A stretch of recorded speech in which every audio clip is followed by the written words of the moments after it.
আসসালামু আলাইকুম, সবাই কেমন আছেন? আজকে আপনাদের সাথে শেয়ার করব ভিন্ন রকমের একটি তরকারি রেসিপি। আমি কখনো এই তরকারিটা রান্না করে খাইনি। আপনারা খেয়েছেন কি না জানি না, হয়তো খেতেও পারেন। দুন্দুল দিয়ে, পটল দিয়ে, ঝিঙ্গা দিয়ে, আলু দিয়ে এবং বেগুন দিয়ে, অনেক মাছ দিয়ে খেয়েছি, কিন্তু পেঁপে দিয়ে আমার কখনো খাওয়া হয়নি। আজকে আমি পেঁপে দিয়ে মাছ রান্নার রেসিপি শেয়ার করব।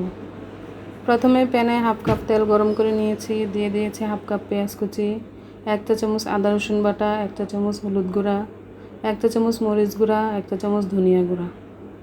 সবগুলো মশলা দেওয়া হয়ে গেলে নেড়েচেড়ে সামান্য গরম পানি অ্যাড করে দিব মশলাটা কষানোর জন্য। মশলা যখন কষানো হয়ে যাবে তখন নেড়েচেড়ে এখানে আমি দিয়ে দিব পেঁপে, সাথে আমি আলুও দিয়েছি। পেঁপেটা কেমন লাগবে জানি না, তাই আমি আলুটাও দিয়েছি। আমার কাছে আবার আলুটা অনেক পছন্দ, তাই আমি আলু আর পেঁপে একসাথে দিয়ে সামান্য পানি দিয়ে নেড়েচেড়ে ঢেকে দিয়েছি। এভাবে ঢেকে আমি 10 মিনিট রান্না করব।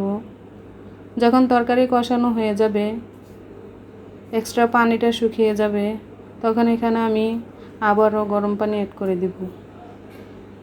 এখানে আমি 1 কাপ পরিমাণ গরম পানি অ্যাড করে দিয়েছি।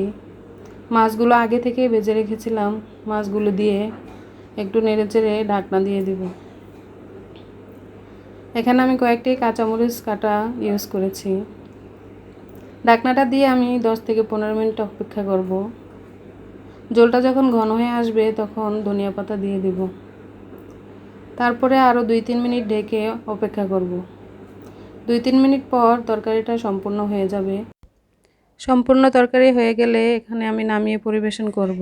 রেসিপিটা কেমন হলো জানাবেন। আল্লাহ হাফেজ।